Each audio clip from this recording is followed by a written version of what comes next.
everybody, happy Friday and welcome to the Fanatic Forum. I'm your Fanatic and host, George Bueller. Hope you all are having a good week out there so far. It's been a wonderful weather week here. We got some shorts kind of weather here. I'm loving it. So hopefully it lasts. It probably won't. I think it's going to get cold next week. But anywho, enough weather discussion here. We got to get the man of the hour here, the one who came up with a really excellent topic for this evening here, the collector himself, the Manhammer. And George, it's like you're saying that. What temperature is it down there in E-Town? Oh, we have 60s right now. Oh, no kidding. Okay, because it's like it's 46 here. So yeah. So it's like you're talking shorts weather, and I'm like, no, man, I got the heater on. you know. Oh wow, the temperature has dropped since I've been home. Shit, because I wore a jacket, but I didn't. I didn't have it on when I left work to come home. So I was like, it was still nice and warm. So yeah, it has dropped significantly. Okay, it's getting cold again. Dang it. Yeah. Oh well. Well, anyways, how you doing, sir? Oh, I'm doing great. I just realized that I was like wondering why I was looking weird. And I was like, I never really look at my camera when we do the show, so that was why. Yeah, I was throwing myself off. Okay, all right, now I'm more orientated, better. Yeah, all right, there you go. Sorry. Okay. No, you're good. Yeah. Yeah. So, anyways, bunch of comic news. I'm definitely going to share for you guys today here. Of course, got some comic reviews, but of course, our topic du jour this evening is talking about the nature of collecting, and what that means is, what do you collect? How much of it do you collect? How long? Why?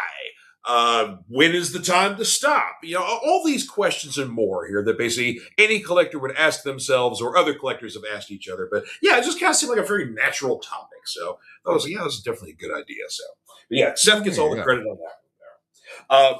One important announcement. I've seen this pop up on the not so legal feeds, but it's also popping up on video on demand. But the Kill Bill Whole Bloody Affair, it's popping up digitally. Man, I've started to see that too, and I thought that was never coming out. I did too. It was supposed to be just the theatrical release. We weren't going to get a physical release, but are we going to get a physical release of Kill Bill: The Whole Bloody Affair? I mean, okay. Let's put a pin in this and let's come back to this, because this is actually something that I would like to revisit, talking about a physical release of this in regards to collecting. Okay. So, yeah. And Mr. Martin is in the house. Good to see you, sir. Martin? How you doing?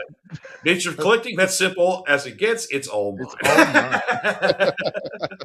And collector Manhammer Fluffy Hair the First. I like it. It's a very regal title. Very regal. Yes. It. All right. So comic book news first up here. So lots of announcements coming out right now for all things coming out later on in the year, the spring and the summer. Lots of fun things here. So first off, let me share one screen here.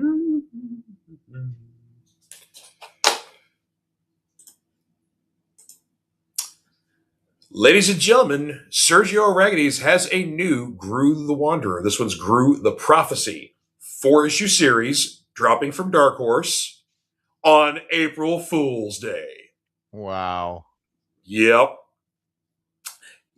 And as you may have seen over in some of the other comments, aside from Gru, for the 40th anniversary, Paul Chadwick is doing a new Concrete series. Everything old is new again, baby. Yeah, and see, Concrete, man, like that was one of those series that always fascinated me. Because like the artwork was just so cool, and it was like it had like a very, like, I'm a huge Mike Allred fan, and it had almost that same kind of quality to it. That's like kind of like maybe 50s timelessness, like, that kind of vintage look. I don't know if that makes sense with it, but yeah, and the story that Concrete was great. Yeah, pick both of those up for me if you don't mind, Gru and Concrete. Because Gru is another one. Sergio's Gru that thing, like I mean, of course, he was like a very famous Mad Magazine artist for the longest time. But yeah, Gru the Wanderer was. How many issues did that run? Like, did it ever crack 300, or did it go Uh, into? Trying to think, because of course you've had a couple different runs because you had the Marvel run, and then that kind of translated into Marvel Epic, or maybe it was the other way around. And then, of course, there's been multiple Dark Horse runs. Most of it, he's been doing like little mini series here and there over the years. Okay. But yeah, I mean, the Gru omnibuses would be thick boys. Yeah, yeah. Yeah, But I yeah. know that there's like some big daddies in indie publishing. Like it's a big deal. Like I remember a couple of years ago when Spawn 300 Mm-hmm. hit and people were trying to argue like if it was like really the first indie comic to reach 300 issues and like I know Cerebus hit 300. Yeah. Usagi Ojimbo, if it didn't hit 300, it was pretty fucking close. Uh, Right.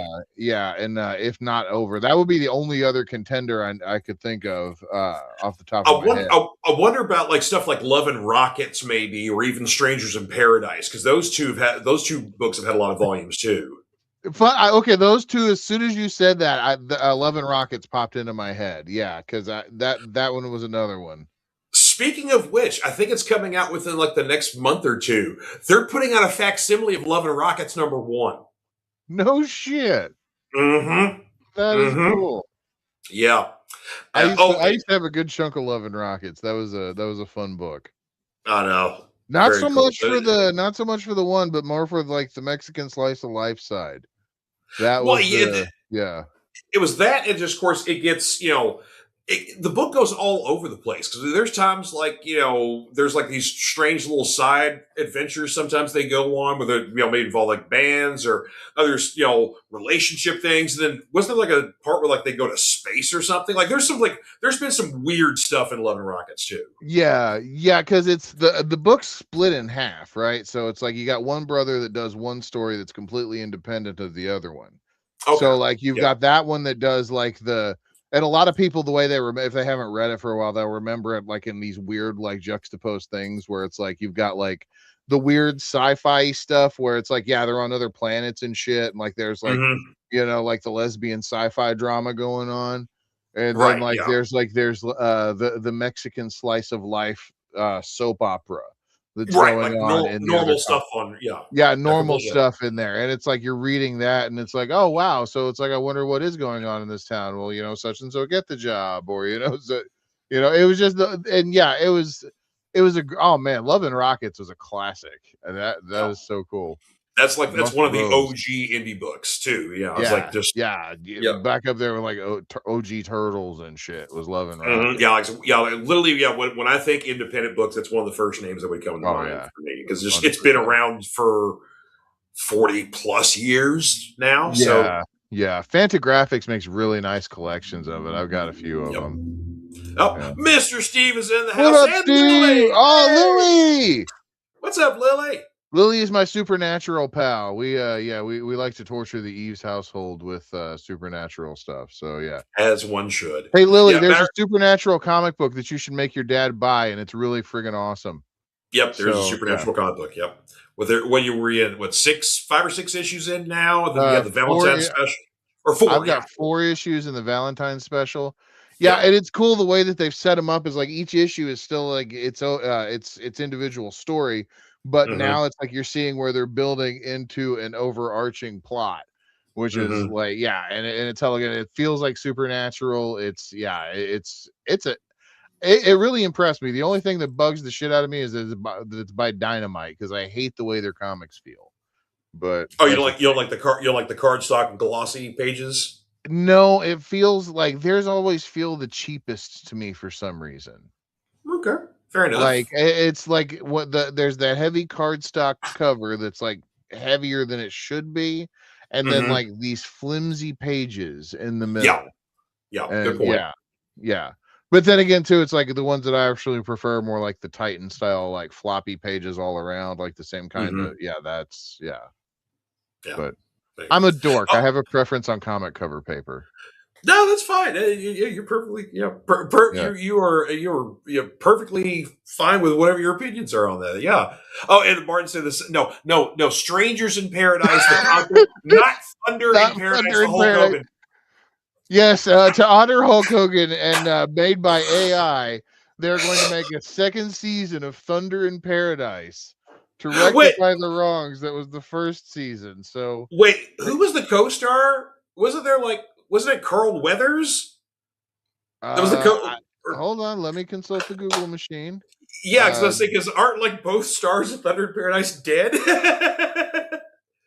I could I have sworn hope it's it like, wasn't Carl Weathers that was in Thunder in Paradise. Okay, so the poster indicates that there's only Hulk Hogan, women, and a white dude. So hold on. okay, I mean, I'm just thinking of something else then. Yeah. No, this is a dude that he kind of looks like a more muscular Michael Keaton, but you can tell he can't act as well because he's hiding behind Hulk Hogan. Oh, okay. I'm going to guess his name's Chris Lemon, according to the Google machine. Yeah. Okay. Yeah. Okay. All right. So yeah. So Yeah. not Thunder in Paradise, Strangers in Paradise. You're right. Okay. Yeah. Sorry, we spent way too much of a tangent on a stupid Hulk Hogan show that shouldn't. Yeah, that Oh my shouldn't have god. been made. All right. Well, another comic book announcements from the extremely popular DC Absolute universe. We've known these were coming, but now we have dates. We have our first look at first off the Absolute Green Arrow. Yeah. Oh man, Mhm. I've read something about Absolute Green Arrow. So here's the plot of this one here. So, of course, we were introduced to Oliver Queen in the Absolute Evil one shot, but Oliver was murdered by Hawkman and then delivered to the congregation that is the bad guys in the Absolute Universe. So, but before Oliver was murdered, he was on the phone with somebody. And it kind of, even though they didn't name check it, kind of sounded like it might have been Roy. So, the plot of this is a serial killer is slaughtering corrupt billionaires, and the only clue to his identity is the green arrows protruding from the victims' bodies. Executive Protection Specialist Dinah Lance, also known as Black Canary, is assigned to uncover the murderer's identity as she investigates a list of suspects drawn from the ranks of DC's most famous archers. Each one is uniquely connected to a recently murdered Oliver Queen. A deadly mystery unfolds in this urban horror reimagining of the Emerald Archer's mythos. So, yeah, so the interior art there. That's Raphael Albuquerque doing the interior art. And this gentleman is from Thailand, but he has an unusual name for American audiences. Pornsak Pinchot is the writer's name on this one. But he's an excellent writer. He's done a few. I'm trying to think of the last book he's done, but yeah, his name is Pornsak. Yeah. I'm sorry. I'm sorry. I know. Like I had to look it up. Like what? Such an unusual name. But he's from Thailand, so I was like, okay, they have some names that would seem unusual to us, Gaijin over here. But yeah, porn sack. Yeah. Go pick me up one of them Absolute Green Arrows. I knew it. Yeah. This will be my first damn Absolute book because everybody. Yeah. Okay. So go. My question about this. Yes, your question. Yeah, I was going to remind you of your question, but yes. Yes. So I do a lot of the Reddit reading from time to time. That's my main social media, besides Yep. my newfound Instagram. But so one of the questions on the comic book subreddit was one of the biggest events of the past few years was touted as being the Absolute event that like has really like been the one of the biggest booms in comics. Yeah. Like ever. So from Yeah. like okay, so that is correct in my understanding of it because I'm not Well, as dialed into comic culture as I was, but I remember shit like the death of Superman and Superman 500 and shit like that. But right. like yeah, so it's like I'm just trying to have a better gauge of how big the Absolute stuff is because I've got friends that don't usually talk to me about comic books asking me if I know about this. So Basically, what's been going, of course, you got your original three titles, the Batman, Superman, and Wonder Woman. Yeah. Then later on, they added Green Lantern, Flash, Martian Manhunter. Then we're going to have Green Arrow in May 20th. Catwoman's going to have her own title in June, something I think like first week of June, something like that. And then also they teased that we would get our first Absolute Universe crossover event sometime before the end of the year. But the popularity has been done nothing but keep growing. It's like usually like when a number one comes out, it's pretty popular. It might start going down in price or whatever else. Absolute Batman is currently at $200 right now for a near mint copy Yeah, going I online. knew that it was up there. But it's the price keeps going up with every new introduction of a new version. Because that's the whole fun thing about this is that it's all the characters you know, but presented in a different way. So it's like, what's the difference going to be? So you're kind of waiting to see what the flip's going to be on this. Right. So yeah, it's like they introduced Poison Ivy in the most recent the issue of Absolute Batman that came out this week, and basically like Ivy is like not human anymore. She is more mostly plant, but she can like make like small plant versions of herself, like almost like Doombots. Like she can make other little Ivies that talk and act and look just like her, but they're just like shells, and she's the real. I mean, it's insane how much they've changed her. Like it's some cool stuff, but yeah. So like I said, the Absolute Universe is just the hottest thing right now. It's a phenomenon because, like I said, comics usually slow down. This one hasn't, and the same goes like because of the popularity and people kind of coming in later to the Absolute Batman stuff. Then they're discovering the other titles, and then now those are going up. Right. But fear not, though, because next month in March, DC is basically doing new printings because they've been releasing, like Batman is currently up to a 11th printing for number one, and then I think 2 is on 6 prints, 3 is on 3, and so on and so forth, right? So pretty much every issue has gotten at least a second printing that's been out so far. And kind of same goes for some of the early issues for Wonder Woman and Superman as well. Right. But in March, DC is basically going to release new printings for the entire line of Absolute. So if you want to start from the beginning, if you want to catch up, you want to get issues you're missing, you have an opportunity to do that with a different printing, different covers, stuff like that. But you don't have to pay extraordinary prices. You're paying a cover price for the book. So, if you don't care about not having a first print, you just want to read the story and see what it's all about, March is your month. Okay. Have they put them out in trades at all, or is it? And you've got, let's see, Batman is in 2 volumes right now. Superman and Wonder Woman are 1 each. And I think they've put Flash out so far. I'm not sure about Manhunter and Green Lantern yet. But okay. Sorry, not to interrupt. No, but when we're talking reprints, though, we're talking like they're just reprinting like they were the same book, just it's a different print run. Like they're the same contents from the OG book. Okay. Yeah, same contents. Just different covers, or sometimes it's a similar cover to the A first print, but it might be a color change. There's just all kinds of different stuff. Yeah, snag me them.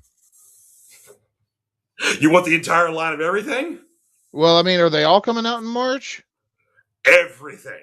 The entire line. So, like, Wonder Woman is up to 17 issues, as is Batman. Superman's up to about to be 18 issues. Flash is like 12, I think. Green Lantern's about the same, and Martian Manhunter is like 9. I'll find them online. Thanks. Yeah, that's a lot of books. I was I was thinking if they were releasing them month to month, like I know how, like like The Walking Dead's doing their deluxe editions or whatever, where it's like they're all coming out on the same day. Like that new book night is going to be huge because like the DC section is going to be like, okay, folks, here's all the Absolute titles, and then here's everything else. Yeah, okay. So it really is more for plugging holes and like catching up than like Yep. So I am better off just like trade waiting and hunt. Yeah. Okay. Yeah. Yes. Yeah. And trades are available right now, at your, local comic shops or Amazon or wherever you buy trade paperbacks. But yeah, so those are available in hardback and softcover. So. Okay. All right. Oh, a couple more comments. Dankinator, what's going on, sir? How you doing? What up? Oh, that's Steve still. Yeah. He Oh, the Facebook feed, he stupid tried. Facebook feed. Oh, Yeah, but good to see you, Steve. I thought it was a different name. hey, but at least we're still on YouTube. We haven't got kicked off yet. No, here you go. We're still on Facebook too. Just kept free jumping Yes, around. yes. Thank you. Yeah. Yes, sir. Oh yeah, and, Martin said some great new figures on the way too. Yeah, I know. Like I saw McFarlane Toys Hellboy figure that looked awesome. Dude, yeah, that thing looked good, man.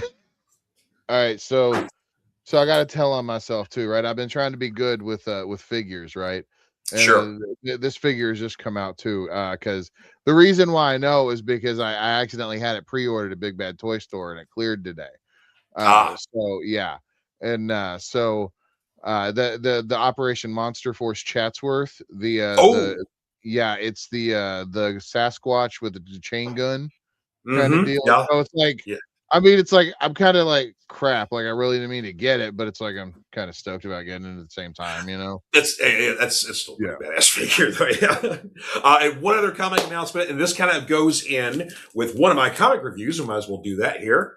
Talking about GI Joe number 19 from the Energon universe here. Yep, that is Duke head to head with Hound and Clutch in the middle there. Yeah. So this is directly dealing with the fallout from the Dreadnought War, where basically they're kind of Joes are pinned down. They're overwhelmed by the combination of Cobra and the Dreadnoks. Clutch is like, okay, time to pull out our card here, and surprises everybody with the appearance of this Jeep transforming into a giant robot. And then basically with his laser guns and basically blowing up Cobra and Dreadnought, saving the day. Duke is extremely angry about this because Duke's only interaction with the Transformers was with Starscream, and Starscream killed Duke's friend. So Duke has been charged this entire time with like, what's the secret with these big robots that some people know about, other people don't. No one's telling me anything. I want to kill them all because they killed my friend. And then now he's learning, oh wait, there's good guys. And so basically, with a little help from Clutch trying to play referee here, we get a conversation between the two. Duke calms down, and Hound also agrees to introduce Duke to his boss. Issue 20, the A cover is already out. It is Duke and Optimus Prime, two of the biggest icons in 80s pop culture, are going to be meeting for the first time in the Energon universe. But wait, there's more. As we also found out, Zartan made himself known because he has been masquerading as Colonel Flag this entire time. So, which is basically he's in charge of the G.I. Joe team and also in charge of the secret. Hold on. Remember, he's been masquerading as multiple GI Joes at the same time. Nope. Only one Joe, Colonel Hawk. No, because he mastered disguise. He's not. Every time we see that this series is built in a very interesting way, because Zartan has also been the Baroness the entire time. He's not.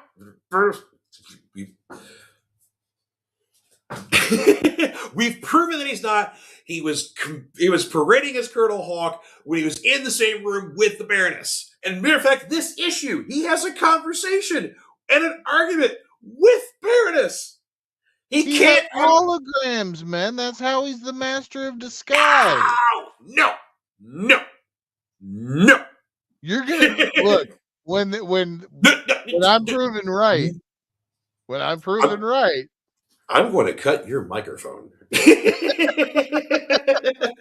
Anywho, a couple other things. We also find out that basically not only is Zartan playing both sides, because basically he's running the G.I. Joe and the secret Night Force team, which is basically supposed to be kind of keeping an eye on Duke and his group.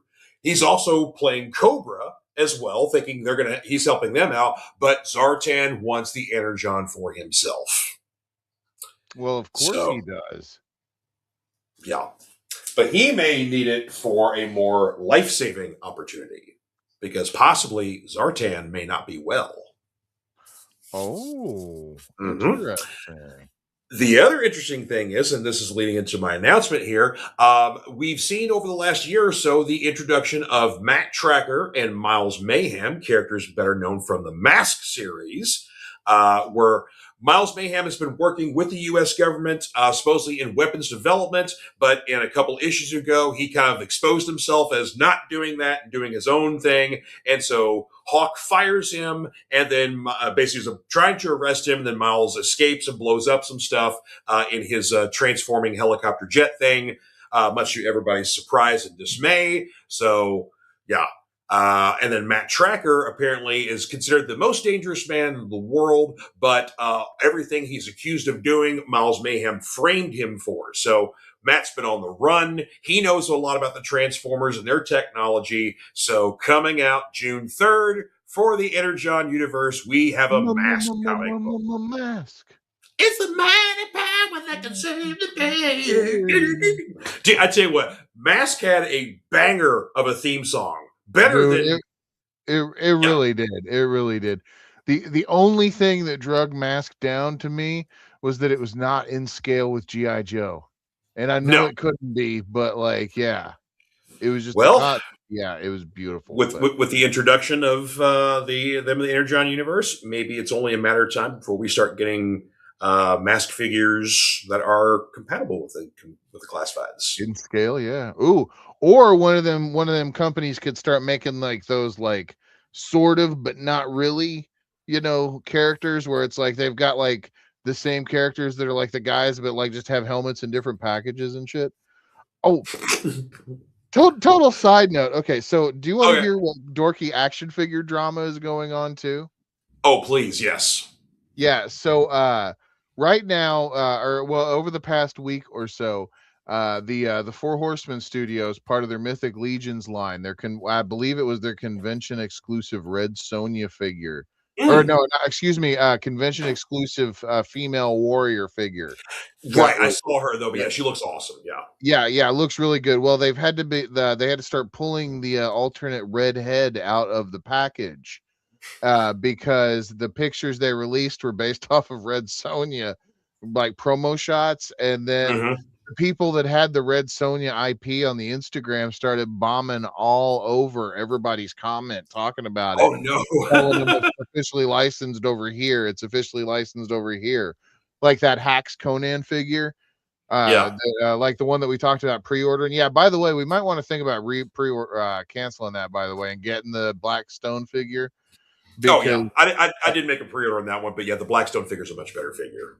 Okay, yeah, because the more I was reading about the Hacks figures, like they look cool, but they're actually kind of shitty. From what I understand. But I've already seen some people who've got the Blackstone Conan figures, and they're like, "Yeah, this is a really good figure." Yeah, so. See, I saw some of that too. So it's like, yeah, I'm just, I believe Big Bad Toy Store said they were getting them in March, so I know when that pre-order's coming in. Oh, but, yeah. And Martin, you're not helping. Thank you, Martin. Yes, he knows what's up. He sees what I see. Yeah. Yeah. There you go. Yep.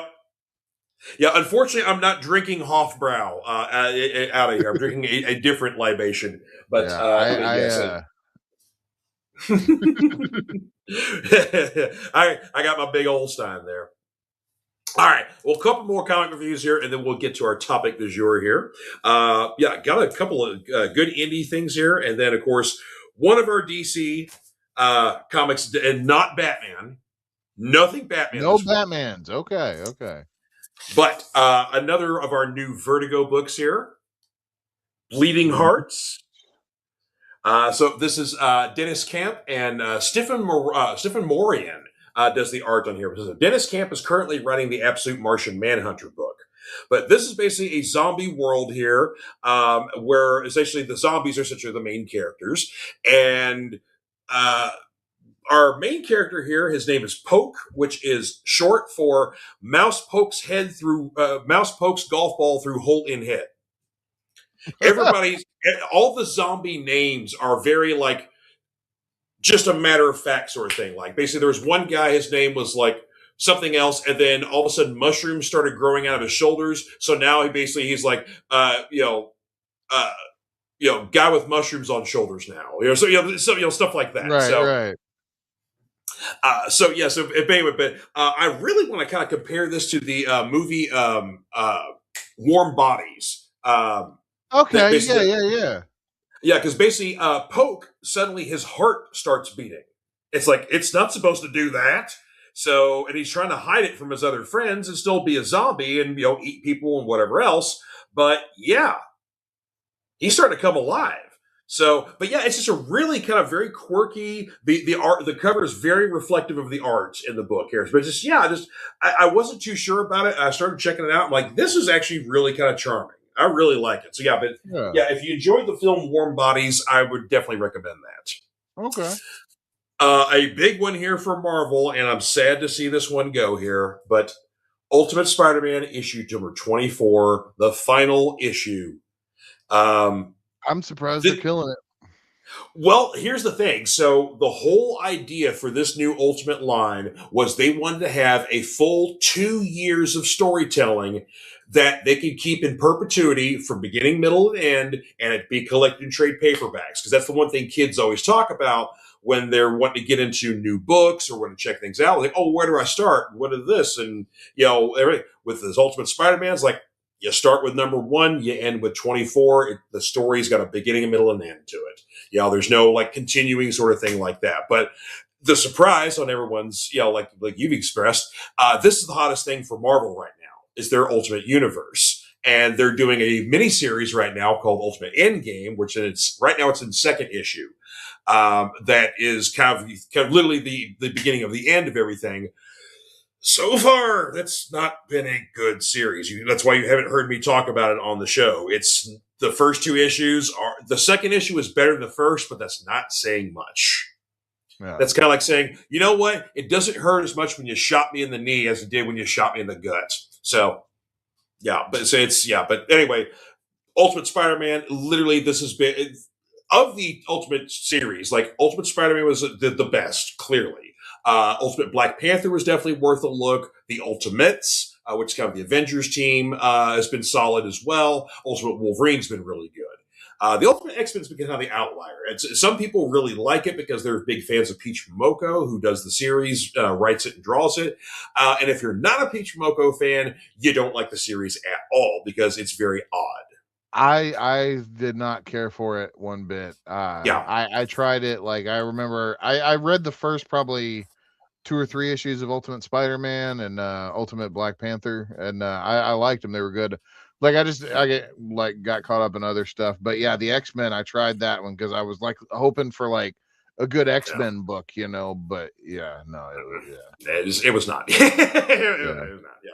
But yeah. yeah, the Black Panther book is probably one of the better Black Panther series out there because it does a really good job of mixing the superhero action stuff with like the political drama stuff as well. It doesn't lean too heavy on either. It's a nice balance of both. Right, So right. that's what I appreciate about that one. Going to Image Comics here.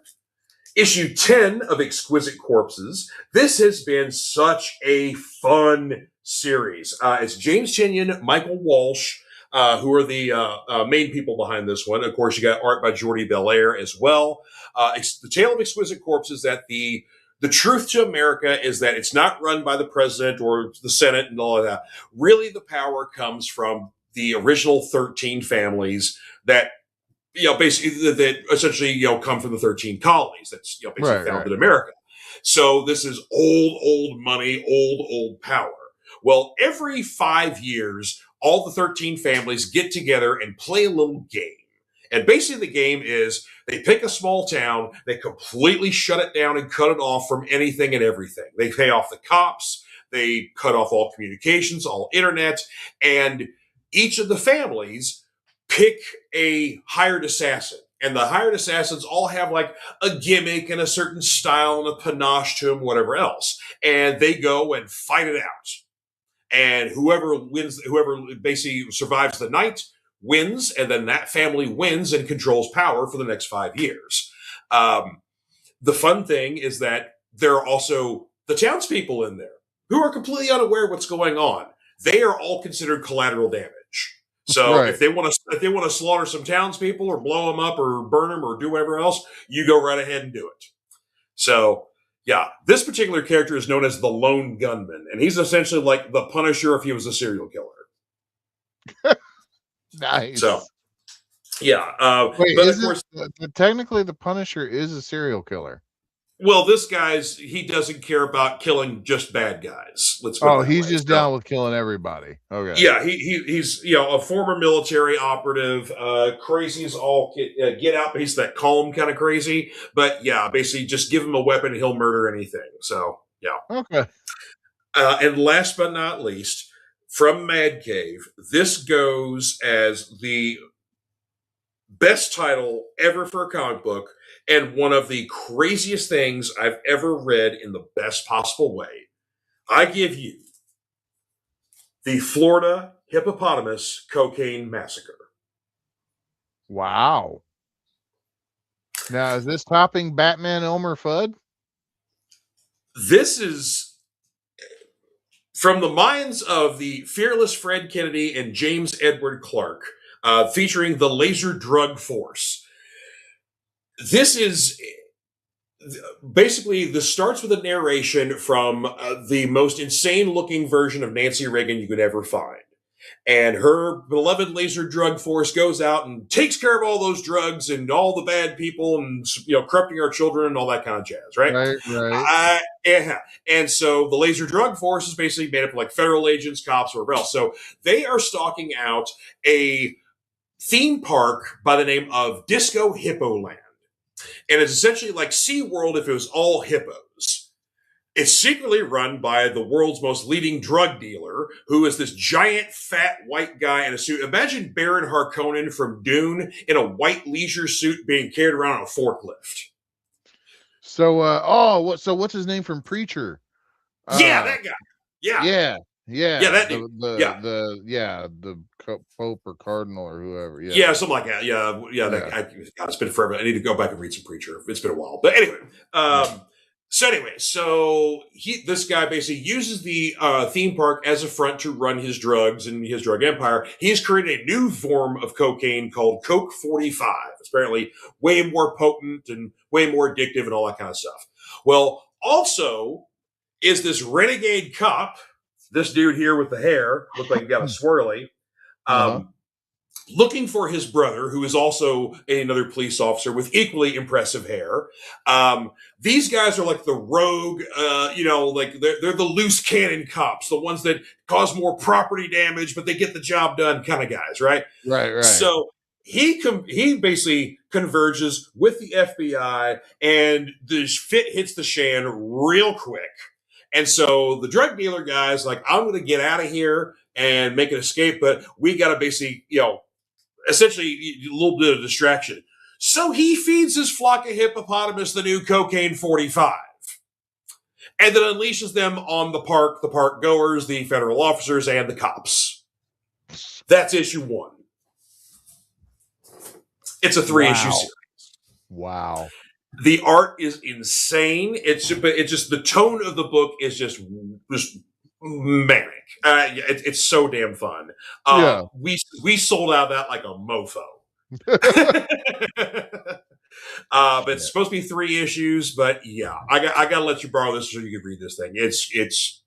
I'll check. I can check that one out online. I can find that. Okay. I'm sure. Yeah. All right. Yeah. Oh man. All right. On to our topic this year. Actually, no. One more quick comic book question that made me think. So yeah, the reason why you don't have any Batman, I also realized I had heard that was because the next issue of Batman, like what was it? The next Hush Part 2 got delayed until when? Next October, September. Well, here's the thing. So there's essentially 2 Batman lead books going on right now. So you had Jim Lee and Jeff Loeb reuniting together doing a sequel to their very popular Hush storyline. Right. So the gimmick was we were supposed to get 6 issues before the end of 2025 and the other 6 issues in 2026. We managed to get 5 issues before the end of 2025. But issue 163, which is basically supposed to be the halfway point and the kind of the cliffhanger essentially, was supposed to be before the end of the year. And also, it was going to launch before the new Batman #1 that Matt Fraction is doing. Matt Fraction's currently into six issues of his series. And we still have not had the midway point for Hush 2, or as it's being referred to as Hatoosh. Yeah, because they put the 2 in front of the U, so it kind of looks like Hatoosh. So anyway. Right, yeah, I hate it when they do that shit. I really do. Yeah. So we have been told that issue 163 is coming out in May. Cool. What about the other 6 issues? The other half of the friggin' story? Yeah. That's where it's starting in October. So we will get hopefully a couple of issues before the end of 2026. Then we have to wait till 2027 to get the. I swear to God, Jim Lee's a great guy, a very talented artist, and become a fine editor-in-chief. You know he hasn't released an on-time book in 30 freaking years. Well, why? Better yet, isn't there stuff now that he's never completed? Yes. Multiple ongoing projects that he has never completed. I know All-Star Batman is one of them. You know, they ended up just saying that book is officially canceled, and they're like, here, it just arbitrarily ends. And like, I want to go on that Frank Miller fever dream. Take me all the way through. You know, but no. Well, they even had 2 other runs of All-Star Batman after that run. So it's. I love Jim Lee. It's like, but why? He's too busy to be on a monthly book. Or if you're going to put him on a monthly book, maybe just turn it into a mini series so he could draw it all at once and then you release it month to month. Don't wait on him. Have him do it all, and then you. Yeah. But yeah. Didn't even Kevin Smith and Joe Quesada go back and finish Target? Mm-hmm. Yeah. Mm-hmm. Yeah. Kevin Smith finished all of his outstanding shit. Yeah. I'm still waiting on Paul Jenkins to finish his all new Invaders series from about 15, 16 years ago. But so that was a good series. I really liked it. But anyway, so part 6 of Hatoosh will be sometime, hopefully before my wife's birthday at the end of the month in May, and then the other 6 parts of Hatoosh will maybe be out, some of them before the end of the year, but I don't know. We'll see. Yeah. I won't keep us on this topic any longer, but I will love to discuss this later and how it fucks up the editorial for Batman. But I mean, yeah, and that's the thing everybody was worried about Batman, where it's like, well, wait, like, is there anything that happens in Hush in that cutoff point that affects what's going on in the Batman run that Matt Fraction's doing? And right now the answer is really no. Right. So we haven't, it's like they have the same continuity. Like right now, of course, Gotham's essentially kind of being run by the bad guys, like Vandal Savage, the caveman, immortal sort of guy like that. He is running Gotham Central. Like Jim Gordon's basically just a beat cop at this point, and Harvey Bullock quit the force as now a private detective. So all those things are similar in both worlds of Batman right now. But it's like. It's essentially confusing to have essentially 2 monthly Batman books going on right now, and they're trying to explain all this to people. So it's zoink, Scoo. All right, transitioning to our topic du jour, and Diamond Dave Mattingly actually has a good question, if I can bring it up there, of what's your prized possession collectible? Because the topic that we are discussing is the nature of collecting. How long have you been collecting? What do you collect? Why do you do it? When is the stopping point? Are you ever going to stop? Was there something you were into previously that you aren't into anymore? So all these questions that collectors ask themselves, they ask each other. Lots of things we have to explain to other people that don't collect things. So it's like, this is a great topic. So that's a really good starting point of what is your prized possession?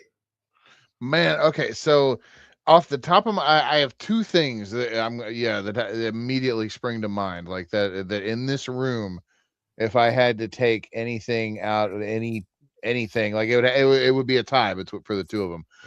First would be my Teen Titans annual that you got me. with The the signed one. yeah, the signed one, yeah, the Teen Titans annual, yeah, with the George Perez autograph, Yep. and because I love that thing. And then Mm-hmm. the other one is the AEW Brody Lee figure. Ooh. And yeah, and that is actually because my mom got that for me. Like, and yeah, so and it was just like a kind of a right place, right time kind of deal kind of thing. Like it's got, yeah. So Yep. like, and it's weird because it's like I've got stuff that's worth like in this room that's worth like 10 times that, Mm-hmm. and as far as monetary value wise, but that figure But is the figure in the comic or what I would grab first and mhm. foremost out of here. But For me, it's a trio of things. I'm looking at my Captain America 102 print here that is signed by Jim Steranko. uh-huh. Um, it's in itself is not necessarily that valuable, but the memory attached to getting to have a 40-minute conversation with Jim, where we didn't even talk about comics. We talked about jazz soundtracks in 1940s and 50s movies. You You were know, so happy that day. I remember that. Yeah. he hit on my wife. It was awesome. Yes, he did. Yeah, he flirted with Yeah. Michelle. I was like, get it. She wanted nothing to do with him because he's like, oh, it's an 80-year-old man wearing a bad wig. It's Right, like, yeah, yeah, he was being a creeper, but yeah. did you put some respect on his name? The other thing, Captain America related, my only World War II era Captain America comic from issue number 48. It's not in the greatest condition, but damn, that's going home. Yeah, you showed me that. That was cool. Yeah. And then last but not least, my VHS copy of Day of the Dead signed by George Romero and Tom Savini. Ooh. Ooh, yeah. Yeah. Yeah, and that was basically from the day that I got to meet George Romero at a Wonderfest in Louisville about 20 plus years ago. Yeah. And God, that was a good weekend. That wasn't a Yeah. good day. That was a good weekend because George went basically kind of under the notion that no one was going to care, no one was going to show up, things like that. How wrong he was. There was a line around the hotel the entire weekend. I remember So, seeing the pictures they had posted at Wild and Woolly. Yeah. so I mean, there were people coming out the wazoo to get signings. He wasn't charging for. He had merch to sell. I bought a couple of T-shirts, Right. but yeah, like he wasn't charging for signings. I had a wonderful conversation with him. He signed my VHS. I took a picture with him that I still have to this day. I think it's in the VHS. But yeah, I got to talk to one of my heroes, and he was really cool. And the funny thing Yeah. was, like, the older Romero got, he looked and sounded like Stan Lee. Yeah, he really did, didn't he? Like Yeah, because he had Stanley glasses. He had, smoked more. Yeah. yeah, and, it was basically Stan Lee with a ponytail. But Yeah. yeah, Yeah. like I said, yeah, that basically, yeah, definitely, my Romero and Steranko signatures, yeah, those are precious to me, Yeah. absolutely. So, Actually, I got one more I want to add too, and it's my copy of Tuesday Night at the Gardens, the book that I worked on with Corny, because yep. that was like, yeah, because that was like I remember like I was at his house the night that they came in, that UPS dropped him off, and like he cracked open the case and like handed me one, and it was like, yeah, first one out of the case too, so it's like, yeah, I got that, and But it's like someone you admired greatly, and you not only got to be a fan, but you were a contemporary with them. yeah, it's like, yeah, that's like that, like I got like this little chunk of time where it's like I got to work with him, and like this is what I got to produce, and like, and that's like that's my part of being like, I'm part of wrestling history now, like helping to Yeah, chronicle that, like even in that weird tertiary way, like like I'm like I'm yeah. a footnote of a footnote, but like, yeah, and it's, but still I'm there, like, To geeks like us, that's the dream. It's kind of was like John Cusack said in High Fidelity. It's like you want to date, a musician, and maybe she might write a song about you, or maybe you might get a thank you in the liner notes to one of her albums. Like that's the top. right, It's yeah, just still, you don't want to write a song, you don't want to make a song. You just yeah, want to be a footnote of a footnote in history. right, So it's like, yeah, yeah, yeah, that I 100% get that. Well, of yeah. course, you also helped him work on a second book that has yet to be produced. Yeah, and that's like, oh man, that would be like, I would love to be able to help finish that, but that was like, yeah, it's a Smoky Mountain book, and I know we've Hmm. talked about it on the show, but it's a Smoky Mountain book, like the history of it, and I was helping him digitize the library Yep. of the tapes, and there was 200 episodes, and yeah, and so I was helping him put them on DVD, and we got through about 125 or 130 of them. I got pretty deep into the run because Yeah. he was letting me like I was getting to keep my own copy of them as I went. So it's like I'm one of like three people that have a U-matic master set of like the first chunk of Smoky Mountain Wrestling. That's But awesome. yeah, but then yeah, it's just it kind of just fell off because it was like that was right around the time that like Corny and Alice Radley had their weird falling out like back in Yeah. that time. And, like I moved over here, so like, and then like I was working like a second job, and yeah, I didn't have as much time to digitize as I did, so yeah, it was yeah. Yeah. But Actually, no, he's no, got. go ahead. I'm Well, sorry. see, he's got a new book out now. Is Friends and Heroes. It's basically just him talking about telling stories about wrestlers that he worked with, guys that he admired, or guys that basically he struck up friendships with. And so it's a lot of people that may not be known to younger wrestling fans or newer fans or whatever else. And so it's a great history book of getting to learn about some of these people and get some great stories out of it too. Yeah. Okay. So Cool. I, Yeah, I'm gonna check that out. Yeah.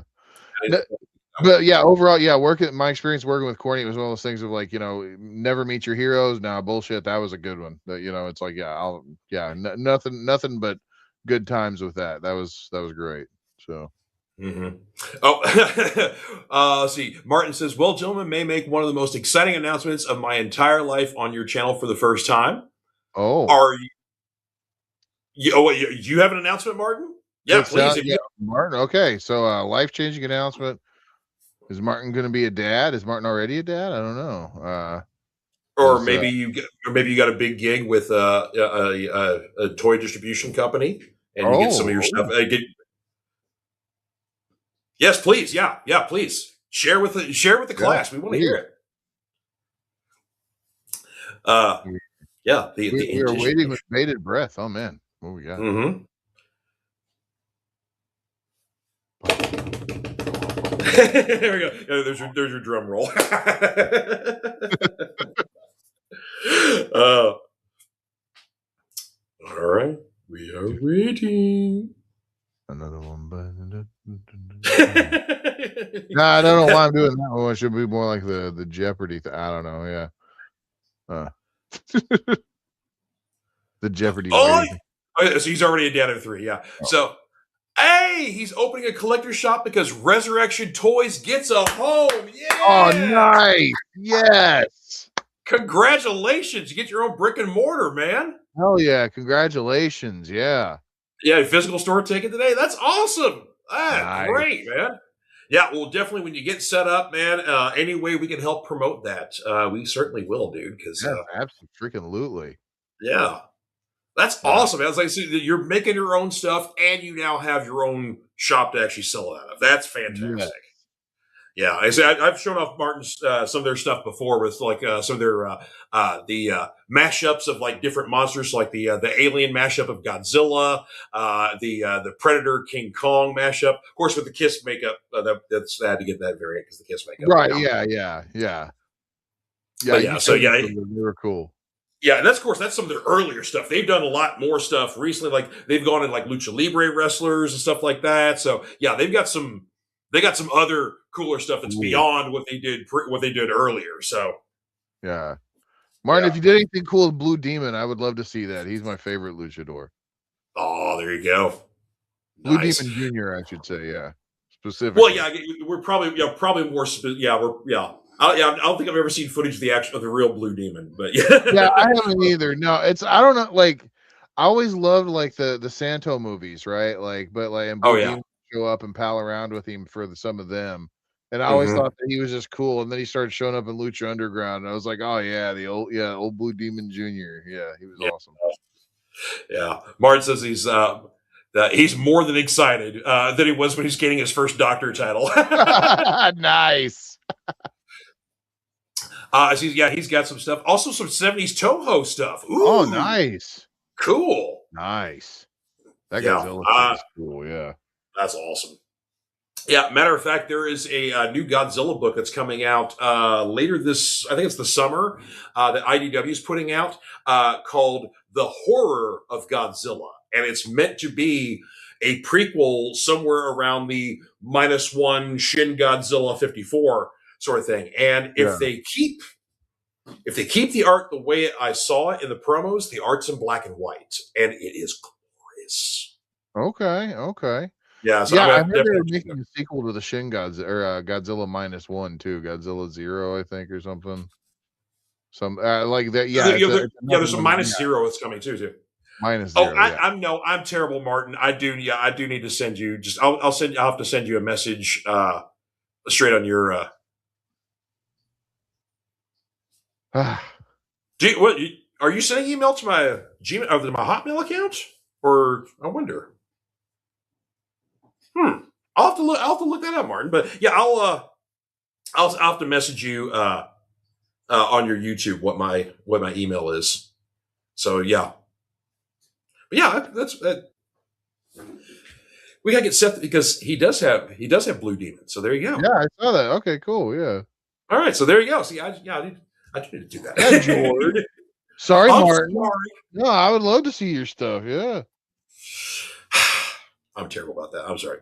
All right, back to our topic. So, really, like, what has basically been the longest thing you've been collecting? The thing that I've been collecting the most, the longest that I remember is obvious is like got to be comics, all Okay. together, because it's like I mean I remember collecting comics ever since I was, what I remember some of the first things I ever read were comics. I Mm-hmm. remember my first comic was Count Duckula #2. And Nice. yeah, and it is just, I mean, of course, like I don't have any of my original comics. Like I would love to I would love to. So actually, one of my originals that I wish I would have had, one of my earliest comics, was a fifth printing of Teenage Mutant Ninja Turtles number 1. The Oh fifth, wow. yeah. Because yeah, that was like in the 80s when the comic book and baseball card boom were going on at the same friggin' time. Yep. So like every comic book store sold baseball cards and vice versa. And so Mm-hmm. my mom collected the baseball cards and I collected the comic book. So she just sent me over there to grab some, and I would come up with like the weird like indie shit, like the Mirage Teenage Mutant Ninja Turtles. Do you remember those 3D they were licensed books, but they were 3D like Transformers and G.I. Joe with I the think little gold star emblem in the corner. I can't remember the name, but they weren't published by Marvel, but they were right. licensed. Yeah, I Yeah, remember those. Yeah. yeah. I had those. God, like some of the early some of the books that I really shouldn't have gotten at that age too, because it was like they were the adult underground books where they would show boobs from time to time. Like nothing like Cherry Pop Tart or nothing like that. They were always smart enough to never let me go near that shit. But yeah. But that was where I saw stuff like Concrete for the first time, or like Flaming Carrot, and things. Okay. Yeah, but definitely comics were the oldest thing. And then like GI Joes were the other thing I remember. That was my big action figure thing, but like Yeah. that's what I had the most of because they were also the cheapest. Yeah. And Sure. but yeah. But I just accumulated those and collected them and played with them. But those are my two big things. What was your stuff that you had like? Uh, for me, my two first loves were music and comics. I mean, I was like 2 years old, running around, bugging dad to play "Wheel in the Sky" off Journey's Infinity, and like only Right. just that song. But yeah, but yeah, that was big. And then, of course, when I discovered Kiss, when Kiss Meets the Fan of the Park aired, was it Halloween night, 1978? I just got done trick or treating. I was ready to go, waiting for this thing, and I see them. I'm like, that was it, for me. So, like, yeah, rock Right, and right. roll. And then, but literally, when I was also 3 years old, I got my first comic book, which is Avengers 168. So, yeah, records and comics have definitely been with me very, very early on. But even movies have always been a big part of my life too. I mean, my first three movies I saw when I was like 2 years old were in order: Star Wars, Superman, and the Muppet Movie. Right. So, and that was during the '78 re-release of Star Wars. But yeah, but those were my first three movies. So it's like, yeah, I'm basically I'm a movie guy there too. So, but yeah, but definitely comics and records are the two things I've never stopped. I mean, every Friday I'm on my digital platform looking to see what new stuff is coming out, or there's records I'm waiting for, and stuff like that. So yeah, that was always a big thing.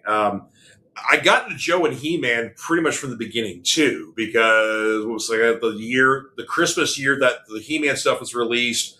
My Aunt Kathy, she got me the deluxe pack that had He-Man and Battle Cat together, and then she got Skeletor as well. So she got the main good guy, the main bad guy. And then the following morning for Christmas for my folks, I got Castle Grayskull and Man at Arms. So yeah, I was off and running with He-Man, and then I guess it was 81 when the Joe Real American Hero stuff came out. We were shopping in Target. I go in the toy aisle, and there's all these new G.I. Joe figures. I'm like, what's this? This is really cool. And so my first two figures were Snake Eyes and Breaker. Nice. Yep. I remember it's been a love affair ever since. Yeah. I remember my first G.I. Joe was Bazooka, because my mom came home. Nice. Yeah, my mom came home one morning, and my parent, there was this weird gig that my grandfather had where he was like, it was like his part-time job where he went to this gas meter company, and like, you know how there's like those little fenced-in areas off to the side of the road sometimes, like where you are, like there was this one he would have to go to, and there was this this chart that would rotate like all week and like very slowly and put this little pencil mark on it. And he had to his job was to he would take this little piece of paper off and put this other little piece of paper on and set it for the next week and close it and then put it in this envelope and drop it in this slot on the outside of this thing and lock it up and everything. Right. So he was the only dude that could have this thing. And it was this weird little job. Right. And he got paid however much money for it. But so my mom would have to go out and do that from time to time if he was sick. So she would go and do it. And then one morning she comes back from doing that and hands me this Bazooka action figure. And it's like, I didn't know where she came from. It just appeared. And she's like, here. And I'm like, okay, cool. And I have a Bazooka. And that was, he nice. Was my very first G.I. Joe. Oh, that's cool. Yeah. So, but yeah, like I said, records and comics are something I've never stopped. There have been times I've paused on buying toys. There have been times I've paused on buying movies. But yeah. Comics and records have always been my thing. When did you start to realize that you enjoyed accumulating them, or was there ever a point where you were like, you know what, if I have a stack of these, I like these things, and if I have I want to keep the ones that I like very close to me to have to use or to enjoy in any capacity, be that movies, comics, whatever, VHS tapes, Sorry, my allergies are killing me tonight. Oh, you're fine, brother.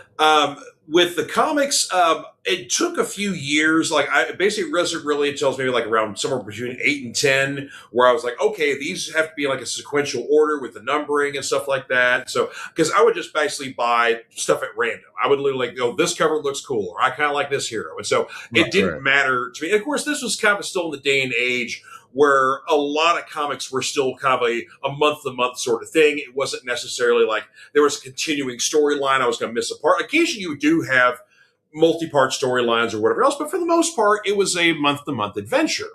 So, this was talk about 70s, early 80s kind of shit. So, yeah, it didn't really matter to me. It's if they look cool, honestly, condition didn't even matter. I had some rough comics. I had to have comics with no covers on them. Yeah, stuff like that. So it didn't matter. I loved comics. And then it was really kind of when I started learning of, having them in sequence and stuff like that, and, filling holes, learning how to properly take care of books like bags and boards and stuff like that. That's when I started getting much more of an appreciation for the collection. Did you say that on the slide just to kind of shame me just a smidge? For what? about properly taking care of books. Oh no. Oh, What okay. what you don't bag and board your, well, I know you do No, with no, some no. of your stuff. The only reason half the stuff I have bags and boards is because it's the stuff you've given it to me. Like it's like it's part of my thing. Like as a collector, like I hate bags and boards anymore. Like I just quit doing them because Okay. like Dig it. I don't want to deal with the tape. I hate the anxiety of the tape. I hate trying to get like if I want to read a book, I want to be able to have them in a big stack and just go boom, boom, boom, and pull them off and read them. And because the way I'm figuring it is like all my books are reader copies anyway, right? Like if I'm Hmm. paying $5 for them, like I'm gonna read them. I don't care if they've got like staple, but like if I creeps them on the staples or whatever, or like something happens, like I'm gonna reread them. I want to get my like I'm gonna get them. That's how I get my value out of them. Sure. And Yeah. it's like no shade on anybody else because it's like I know I'm not gonna resell my copies, like my comics, right? Like Yeah. they're mine. Like that there's just like I'm not buying to collect. I'm not saying that I don't have comics that are valuable that I have kept nice and I will continue to do that. But yeah, it's Yeah. I mean, your key issues are the sign stuff. Yeah. Yeah. That stuff. Yeah. Sure. yeah. But yeah, it's Well, like yeah. sometimes like a lot of the stuff you've given me, it's like I'll stick them in like if there's like 4 or 5 issues of one thing, I'll stick them in one of the sleeves and like keep them together. Like I'll use them as an organizational tool. Like yeah, but yeah, I that's mean, you do what you do, you boo boo. It don't matter to me, man. I don't want your comics, and I'm there. So there you go. There you yeah, yeah. go. Martin has a comment here. Said, and I saw your other comments, Martin. I'll have to give you both of my emails. I don't like for whatever reason I haven't gotten any of your stuff, and maybe it's gone to this junk and I didn't even know it. So we'll right this wrong, sir. So Martin says he thinks around 7 is really when I guess you really got into toys. I would assume. Bought likewise on flea markets and supermarkets, as always available to kids and no one asked shit. Yeah, flea markets, I right there with you. I built my comic Oh, collection and some toys definitely through flea markets. dude, those flea markets at the fairgrounds in Louisville, like there would be the quarterly flea markets there, and in the '80s, there, oh man, comic books and toys. That it was a wonderland, man, because they had everything: Star Wars, He-Man, weird comics, like music, like all kinds of stuff. And of course, my mom wanted to always look at boring stuff like baseball cards and like dumb stuff that didn't interest me in the slightest because I wanted to go and look at the cool stuff. Yeah, Yeah, and of course in Kentucky, you can't not go to a flea market and not find the gun table. Even though they have yeah, separate gun shows, where like the whole flea market is all guns, but yeah, there's still going to be the firearms dealer at just the regular flea market too. So yeah. a lot of as seen on TV stuff, and people doing live demonstrations, and of course you got the German roasted nuts, and sometimes the what else they always or like there's all usually like an Earler's ice cream place there Yeah, too. Yeah, there's always one of those. It always it smells kind of like a carnival and has that vibe too. And yeah, it's yeah, you'll always find something weird and interesting at these flea markets. I love and you could also get a hot dog and a beer. Yes, Yeah, yeah, you can, yep, you sure because can. bars open at the flea market. So yeah, Yeah, I always loved it too as a kid walking around, see people just walking around with a beer, just shopping, and like, hey, what's going on, yeah. man? Now Uh, okay, going back to the topic at hand. So, mhm. okay, so as far as our collecting habits are concerned, obviously, you are much more of a comic book collector than I am, and I am more of a movie collector, I would say, than you are. Sure, And one as hundred far percent. as like volume, and it's like, yeah, because it's like your collection is a very powerful and curated collection that is spanning what 40 years, if not more, Well, over 40 years. to say if you count a Captain America comic book, closer to 100. So, Well, yeah. I'm talking about like when you have started it, like oh how yeah, what's the span of time in your life that your collection represents? Like an estimate in decades. 47 years. Okay, yeah. So yeah, that is a piece of your life that you have carried around for that chunk of time. The majority of my life, And yeah. yeah, yeah. and it's like, and now I can't say that obviously because of because of like the date that of like optical media being made and shit, and like, there's no like VHS back there or nothing, but yeah. Mhm. But like as far as movies are concerned, it's like a lot of those movies are tied to like that same, stuff that I watched like, as a kid that I've collected in my mind and kind of Yeah, deal. Yeah. absolutely. So, yeah, and so, like, now, why are you prioritizing the comic books over, say, the movies or the figures per se? Or yeah. Honestly, I don't know. I think it's very much comic book nerds in their finest form are creatures of habit. Mhm. Uh, you don't like change. You like that your thing comes out every week.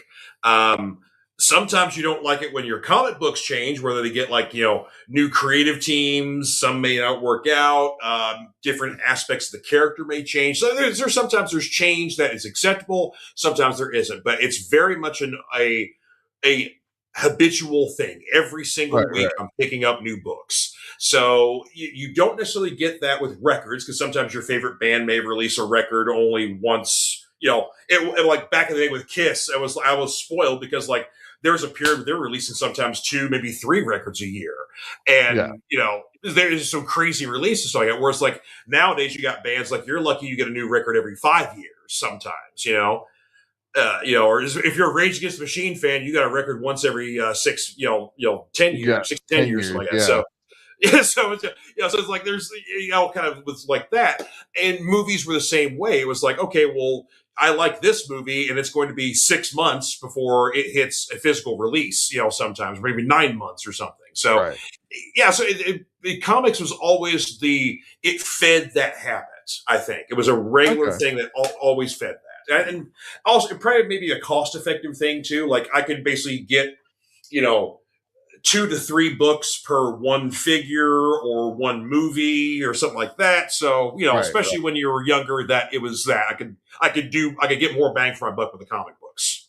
Yeah, no, I absolutely get that. I absolutely get that. Yeah, because it's a lot of my movie collection at times was VHS, and Mm, of course, I upgraded formats multiple times. And, which part of it has led to me to the where part of it was what led us to this conversation tonight about it.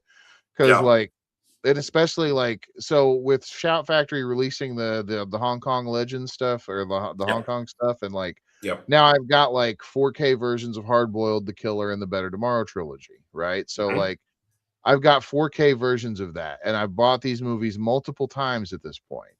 Right. So, like, I'm done buying them, like, I don't need to buy them anymore. Yeah. And it's like, but I've still got multiple copies on my shelf for various reasons. And these are all like very well put together sets, right? These are like, you couldn't ask for a better package. I mean, unless you were being truly anal retentive, and I think some people are wanting like, the Arrow video because it might have like subtitle tweaks or whatever, like we're not talking about Shakespearean prose with these things. We're talking about gun movies. Hmm. But No. yeah, but that aspect of collecting, and then it's like I was looking a lot at my movie collection. Like I watch them. Like I can't say that I watch them all regularly, but I like having them at my fingertips. And at one point recently, I was considering selling some of them, like my Hmm. X-Files box set, right? Like the season 1 through 9 box set. Like, Yeah. I was like, "I've got that digitally," right? It's like I can sell the DVDs of it, but, like, I found myself really struggling to do that because I enjoyed having that. Like, I remember being I like that was one of the DVDs that, like or one of the sets that I got that was really like I that was one of the reasons why I collected stuff was to have one of my favorite series like physically, and so I ended Yeah. up not selling it, but like I was really just like that kind of stuff. Like, but I think my DVD collection is really done, unless going back to what we were originally talking about with Kill Bill, Hmm. something like that. Now, on the other hand, do I necessarily like that goes back to like, okay, if I bought that on 4K, how many times would I watch it? Like, would I necessarily even need to? Could I wait until it's $5 digitally and buy it then? Like, it's like the collecting priority has shifted in my life, and Sure. I find that very interesting Like I don't feel the need to continue the movie collection that I have. I get that. And Yeah. the same kind of goes for me with my record collection. I've much more. Some people would cringe at this, but I stream far more than I do use my physical collection. Yeah. Uh, it just for convenience. I've got some toys on top of my record player right now, so I have to move them off. So Right, right. stuff like that. So so I stream a lot more than I do anything else. And of course, I buy some digital music as well. Um, so I definitely haven't bought as many CDs. I definitely haven't bought as many movies. Like it's special things will come out. Like when Arrow Video put out that really awesome 4K of the Warriors box set, where it's like Yeah. it's the real version. It's also that crappy director's cut. It's a bunch of supplements. It's big old 2 disc set. Lots of extra goodies with it. And I'm like, Beautiful okay, box. this Yeah, yeah, beautiful yeah box. Yeah. yeah, this something was worth every penny. So it's like, yeah, Yeah. definitely that needs to happen there. So, but yeah, it's like there's some other movies that have been released over the last few years. Like, I'd like to have a copy of that, but I'm not in that rush anymore. I think it comes with age too. Yeah. You don't have to. You have that. The older you get, that less of a necessity to keep up with the Joneses kind of thing, or I gotta be on the cusp of all this stuff like that. It's like, yeah, it doesn't matter. I'll get around to Yeah. it. Sort of thing.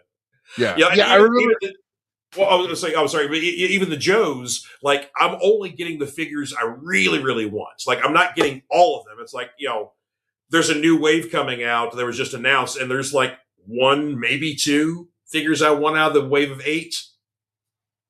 Yeah, see that's kind of even I'm even kind of with the Joes right now. I'm like, okay, so it's like I've got most of who I really want, right? Yep. Already. And because I'm not saying that there's like I would love to get like one of the old or one of the original rock and rolls with the tattoos on his arms and shit. Like I like that better. And don't you Like still have you still have a flint hole sized in your collection, don't you? yeah, I do not have a flint. Yeah. Yeah, it's yeah, I don't have a flint. I don't like the Marauders barbecue. At some point I would love to get a regular barbecue, but these are all things that it's like I'm not in a rush to get, Mm-hmm. like and of course I mean I'd love a wild weasel, but like that's a $150 pipe dream for a figure by himself. Yeah. Yeah, no, that's but but yeah, the stuff that they're releasing that they just announced with it, like Overkill? I don't give a fuck about Overkill. Like, I'm not yeah, that's whatever. Ninja Force the Zartan? No. Like I'm kind of conflicted on Ninja Force Zartan because he kind of looks cool, and the bow and arrow is the best technology they've done with a toy bow and arrow for an action figure. Like it draws back, like it works. oh, shit, no, I didn't know that. Okay. Yeah, like the Storm Shadow, the Urban Storm Shadow one was really good, but it's standard. It's stationary. It doesn't like this one. Like it draws back and like it could probably shoot an arrow. Oh, shit, okay. I might have to revisit that. Mm-hmm. That see, but even then, that'd be something that, like, I would pay for like, I would pay, like, $12 for on eBay, Yeah. like, later on with the fodder piece or something. Because Now, on the other hand, I was on the other hand though that Sundown character that's basically the remake of Brave Star. yeah. Now, Yeah, see, that is he's what cool. is interesting me right now with the GI Joe stuff is the newer things like Sundown. Mm-hmm. That is or like the Ghost Viper, that reuse, Yeah. like that kind of thing, the dire stuff. Um, but no, I'm glad that they're still making new characters like Sundown. And Mm-hmm. even though he is Brave Star, that's cheeky as shit. Yeah. Yeah. But Matter of fact, of the speaking of the Dire figures, there is a Dire Night Creeper coming. yeah, I saw that. I saw that. They had the crystal ball headpiece on it. Yeah. Mm-hmm. Uh, did you see the Cobra guy with the dinosaur though? Yeah, that's an entirely new figure. Yeah, I don't know how I feel about a Cobra guy with a dinosaur. That might be where I draw the line on my GI Joes. We've actually had right towards the end of the line. There I were know the Dino Hunters, yeah, but mm-hmm. yeah. That basically, I can't remember this character's name. He's a completely new character. He doesn't exist in the comics or the toys previously. But yeah, he definitely is a throwback to the Dino Hunters. Yeah. I'm waiting for the remake of Battle Force 2000 and uh, what was the bad guy, the not the drug force guys, but the bad guy drugs, like Headman, was that what his name Oh was? yeah, Headman. Yeah. Yeah. Think about that for a minute. Hasbro made an action figure of a drug dealing pimp. Yep, Yeah, that's just, gotta remind everyone of that every time. Yeah. yep, yep. Which But also that's what basically the headman, the drug force stuff. That's essentially what led to it. Didn't come out until years later, but that's where the Pimp Destro character came from. He was no supposed to shit. be. He was supposed to be part of that. Like basically, he was gonna, like he was leaving Mars Industries and is gonna work in the drug thing and basically be the financial advisor to the head man of his organization. Oh shit. I'm So glad yeah, that so yeah, just I'm glad that didn't work out like that. Yeah. But Martin's got a but comment here. yeah. Oh, sorry. No, I What were was you a good saying? collector. I did spend my first money for a collectible when I was 5, and I remember that like yesterday. Captain Future Comet Starship. Since then, I'm hanging on the needle. I've never heard of that before. Captain Future Comet Starship. Yeah, yeah, See, that's what I love about foreign toys. Like, there's like sometimes it's stuff that may be like re-released from the states or vice versa, and it's like a yeah, whole different kind of gimmick to it. Or it's just like the classic bootleg toys you see, where it's like smaller companies are just like, oh, this is a rip off of He-Man, or this is a rip off of GI Joe, or rip off of Star yeah. Wars, or stuff like that. I mean, hell, Do what was you? it?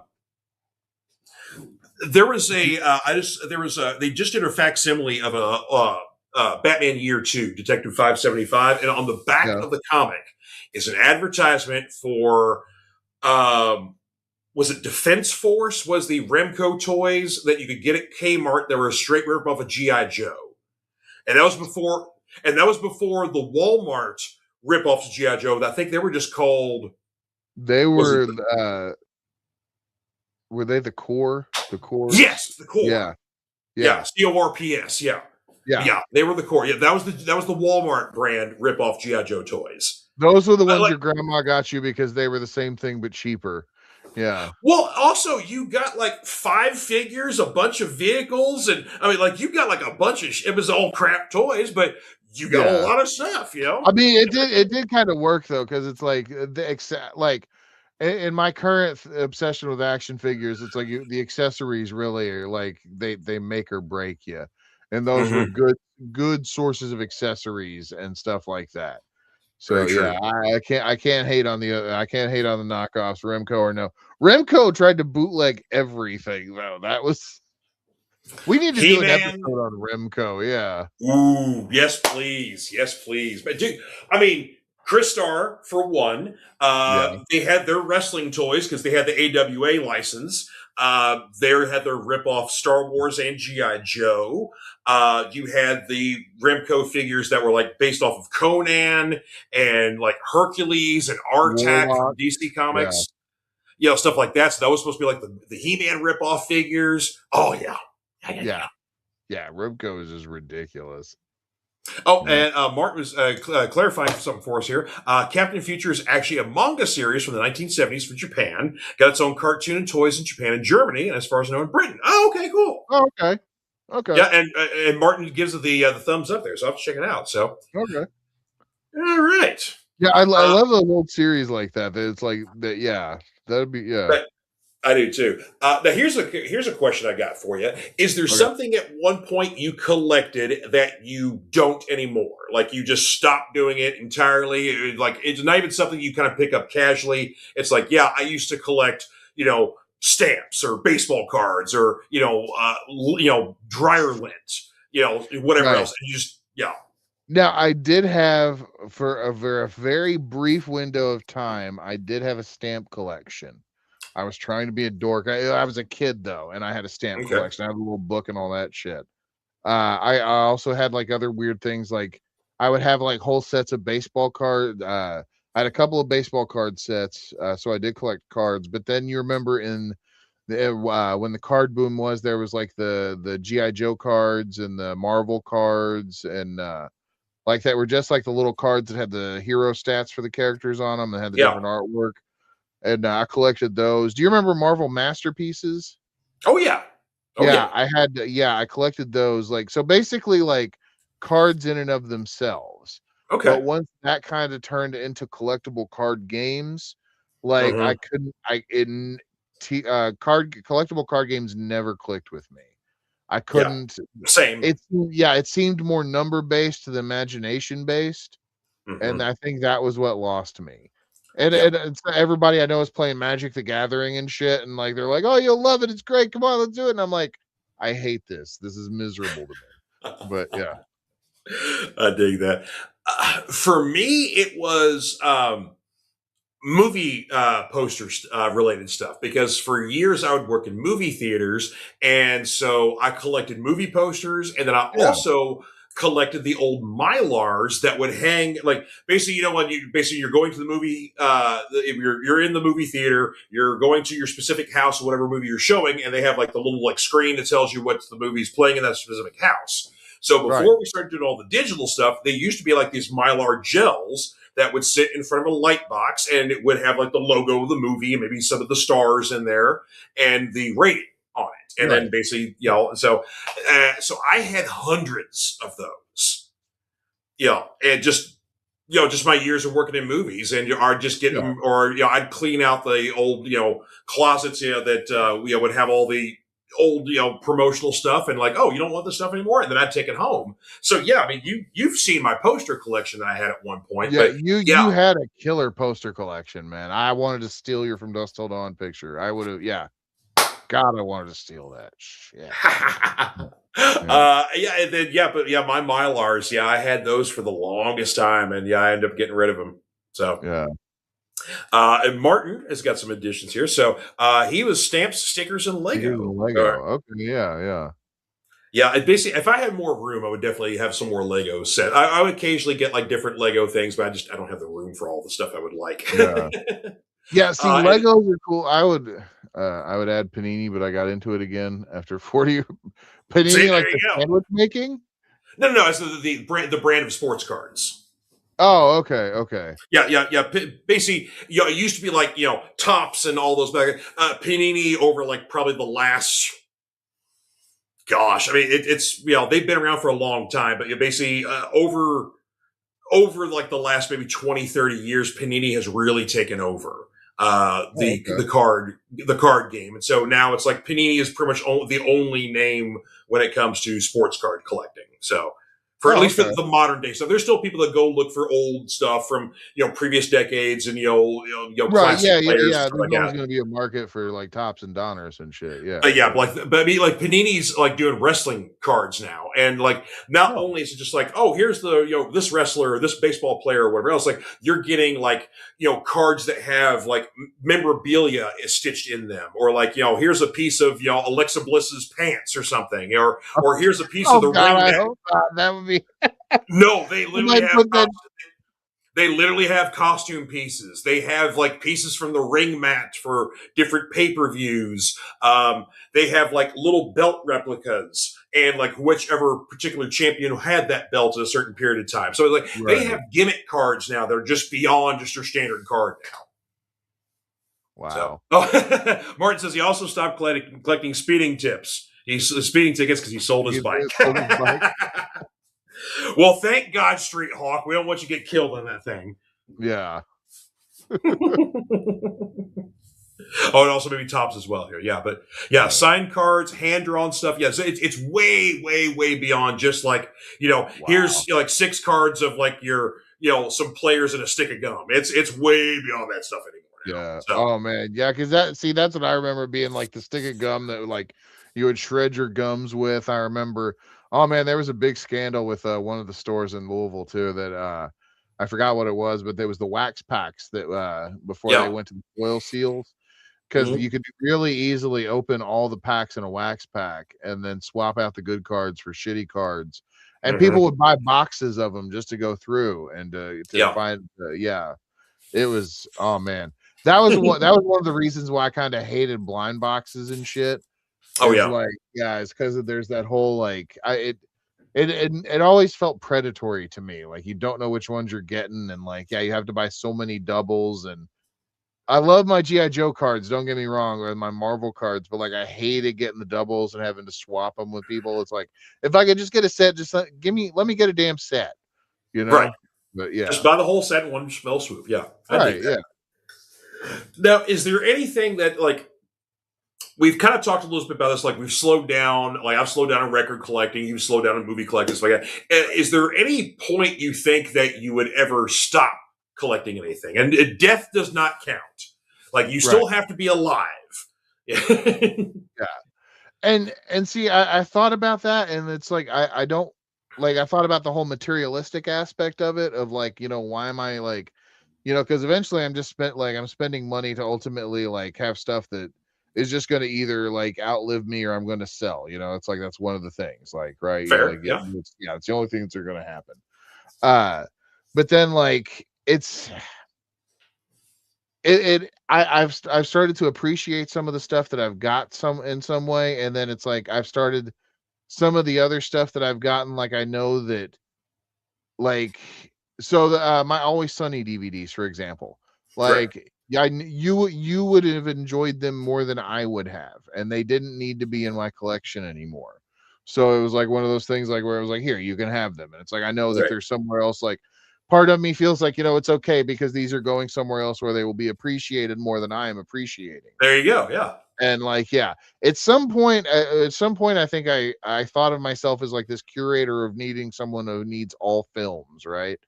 But Right. then, Yeah. like, after a while, you watch so many movies that you just don't fucking like, and it's like I just yeah, like I don't need to. I'm not going to recapture the joy that I had like going through the special features of the Alien quadrilogy box set, Sure. because like yeah, it's like it's just never going to happen again. But like sometimes like a movie special edition will come out that'll really tweak my interest, like, or something like the True Romance one from Arrow.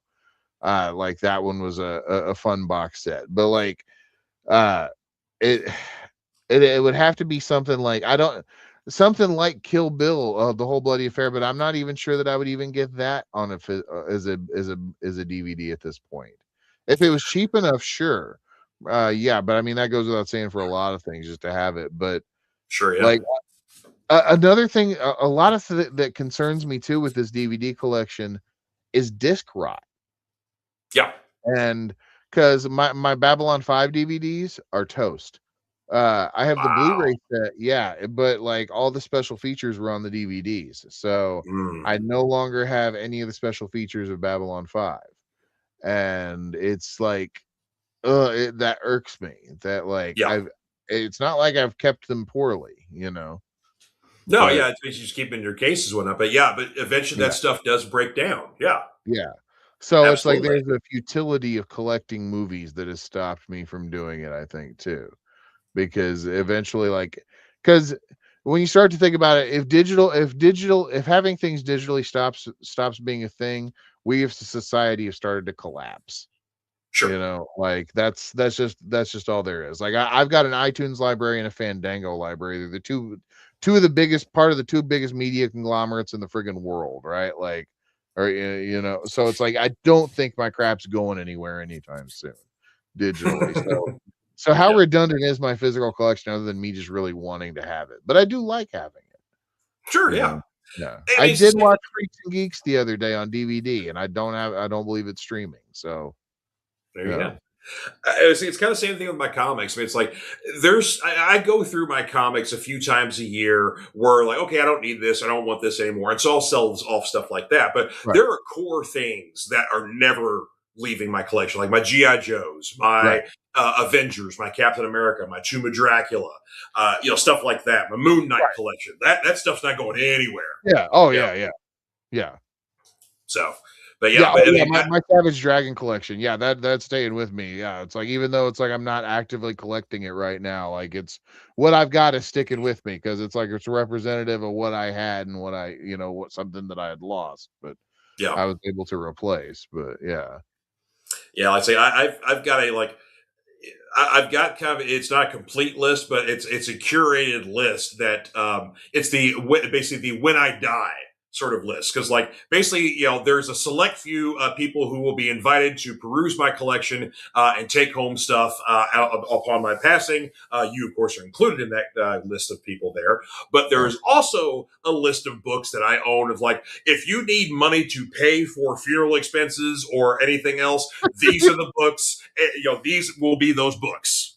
Yeah. So you take this box of stuff and sell it at a comic shop, you will get lots of money. So yeah, No, so I completely understand that. Yeah, because yeah. So yeah, my Tomb of Dracula 10 will go in that box. No, yeah, absolutely. If it is not on any list, though, the only thing that I would as morbid as it sounds, but I would like to earmark it now, Oh yes. is your JLA Avengers trade. Oh yeah. Okay. Yeah.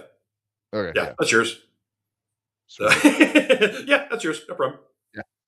That's one of the Yeah. that's one of the series that like I had the 4 issues, and I had the absolute JLA Avengers, Oh, but nice. yeah, that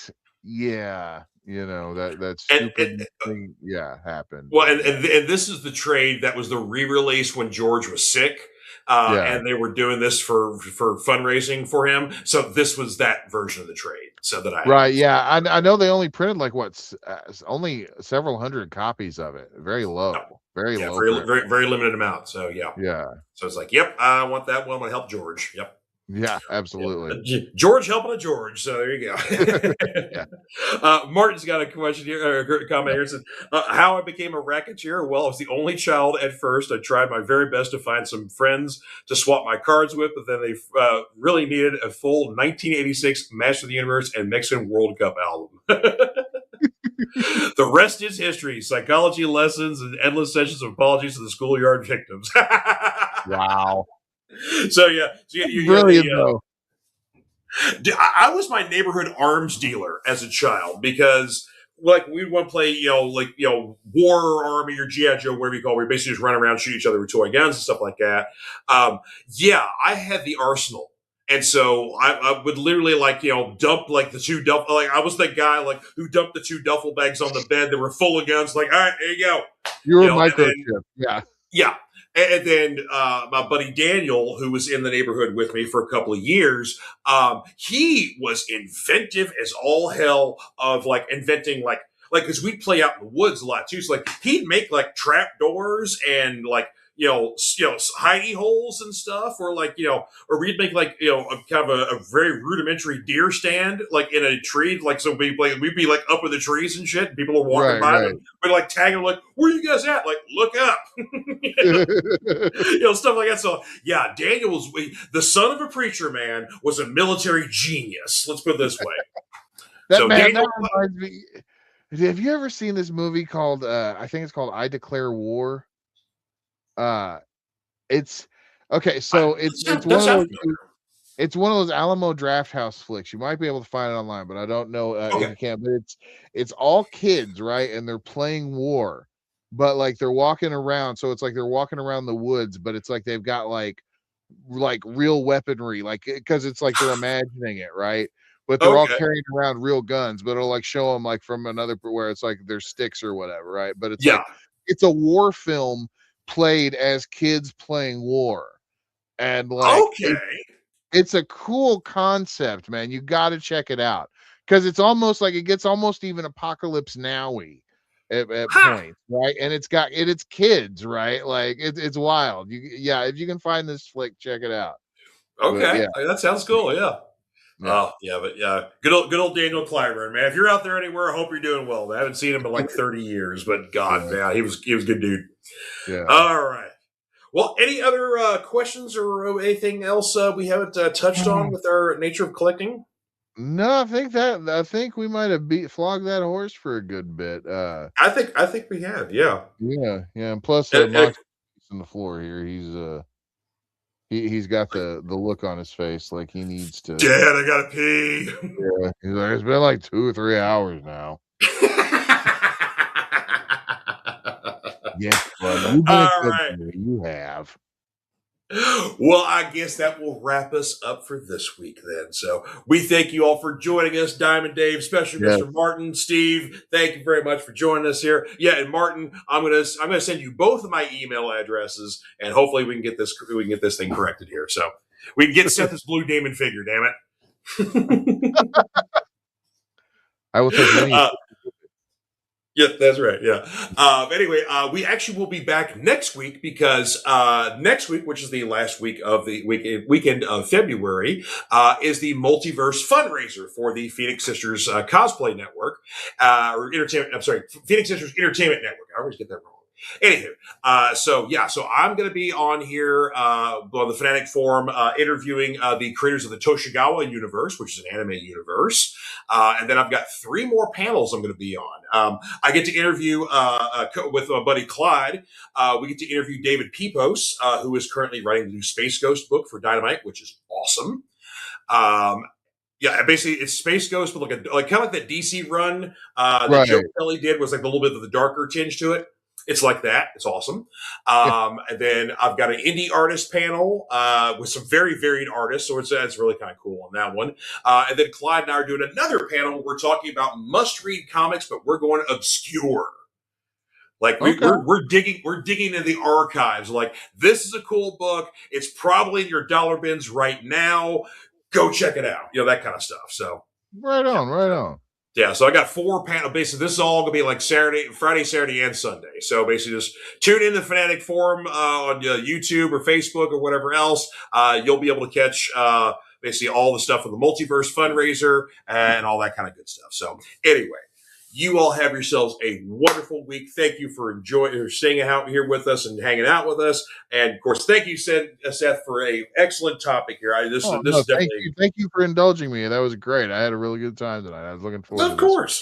Yeah, we look forward to a future effed up history too. We haven't had one of those in a bit. Yeah, I was actually going to say I should be able to have one next 2 weeks for next show that I'm back on. So okay, cool. Yeah, I'll get a good one going. You were teasing us with a subject? No, I've got a couple of ideas that I want to. Okay. Yeah, but all right. Yeah, I always look forward to the effed up history stuff because which actually the JFK one we did last year, that was a fairly popular one on YouTube. So oh, cool! Wow, awesome. Well, everybody loves JFK conspiracy stuff. Well, that is true. Yeah.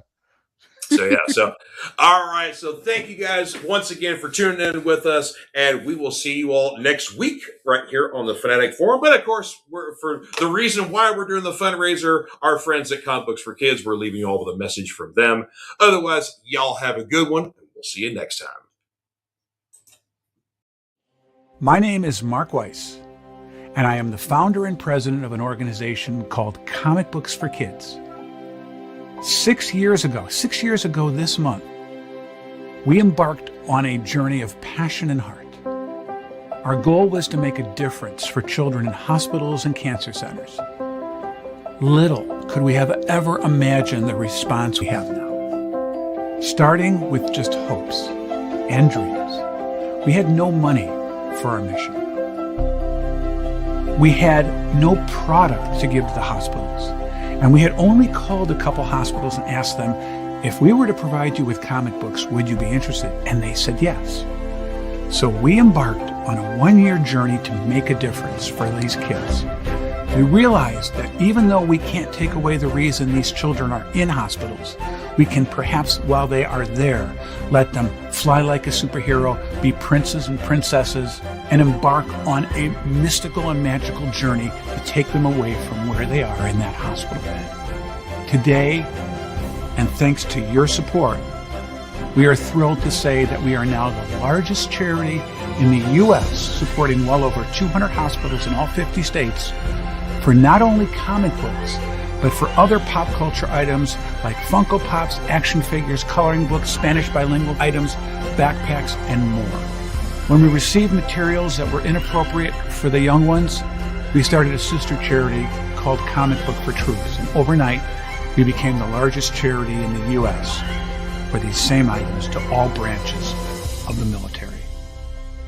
We want to thank our friends for providing us their support and for allowing us the means to make so many happy with their gracious give to us.